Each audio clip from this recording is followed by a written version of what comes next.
Apa kabar sahabat seiman? Selamat datang di Infus Islam. Assalamualaikum warahmatullahi wabarakatuh.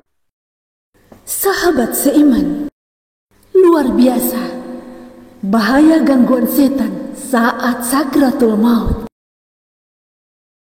Saat manusia tengah menghadapi sakratul maut, apakah setan tetap menggoda manusia?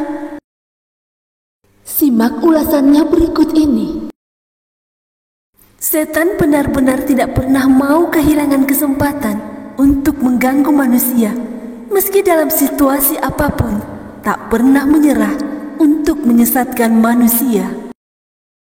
Upaya setan terakhir dan habis-habisan adalah menggoda manusia saat sakratul maut.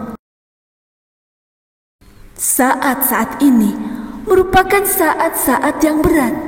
Nabi Muhammad SAW sendiri menghadapi hal sangat besar itu.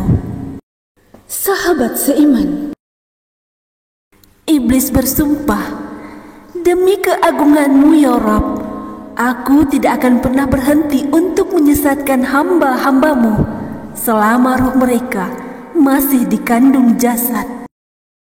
Allah berfirman, "Demi keagungan dan kemuliaan-Ku, aku akan senantiasa memberikan ampunan untuk mereka selama mereka memohon ampun kepadaku."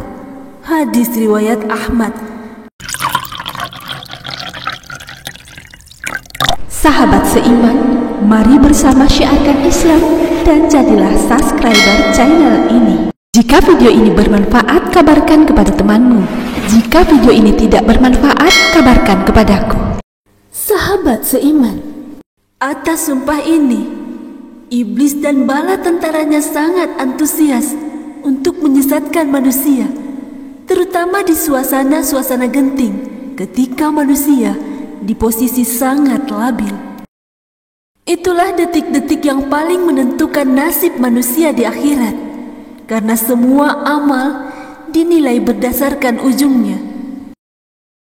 Di saat itulah setan tidak akan menyia-nyiakan kesempatan.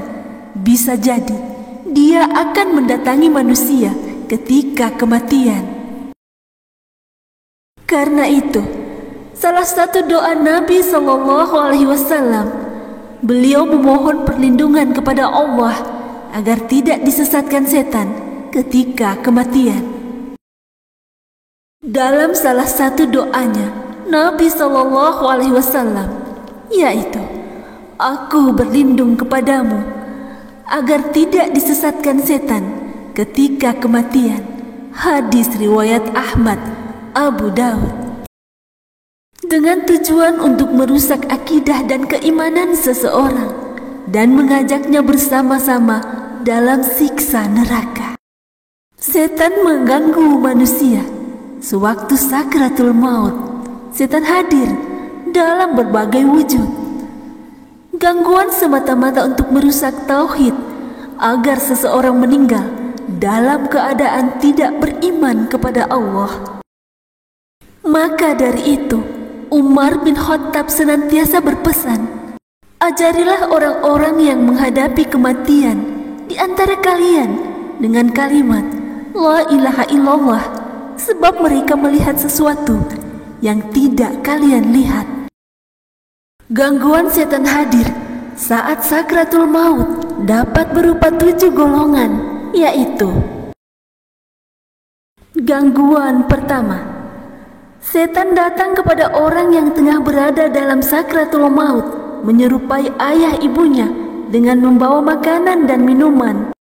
Setan yang ada di sebelah kanan tampil dalam wujud ayah dari orang yang tengah sakratul maut, sedangkan setan yang di sebelah kiri tampil dalam wujud ibunya. Setan di sebelah kanan berkata, "Wahai anakku, dari dulu ayah sangat sayang kepadamu, ayah sangat cinta kepadamu.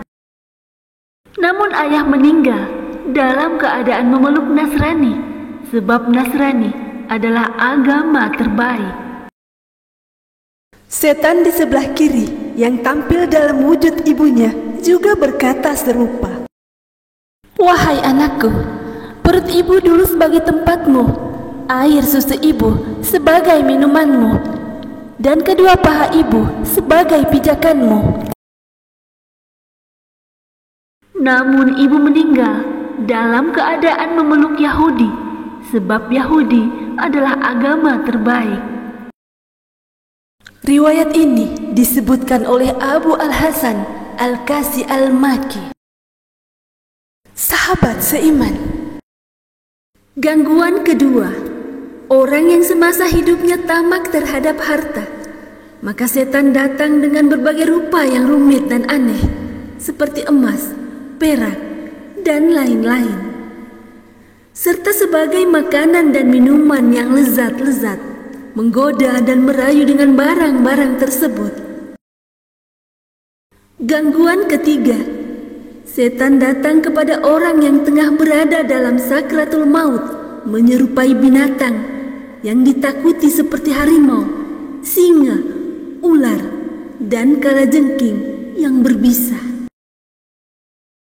Gangguan keempat, setan datang kepada orang yang tengah berada dalam sakratul maut, menyerupai binatang yang menjadi kesukaan orang yang hendak mati itu.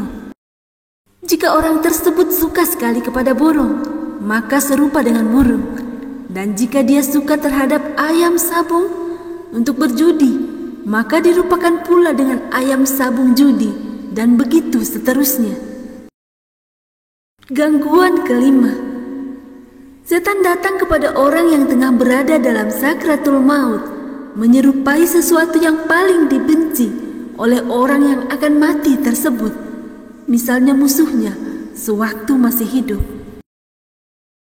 Gangguan keenam, setan datang kepada orang yang tengah berada dalam sakratul maut, menyerupai ulama-ulama yang membawa banyak kitab.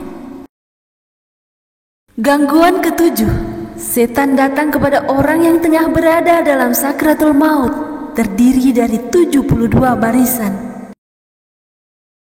Oleh itu, hendaklah kita mengajarkan kepada orang yang hampir meninggal dunia kalimat talqin, la ilaha illallah, untuk menyelamatkan dirinya dari gangguan itu.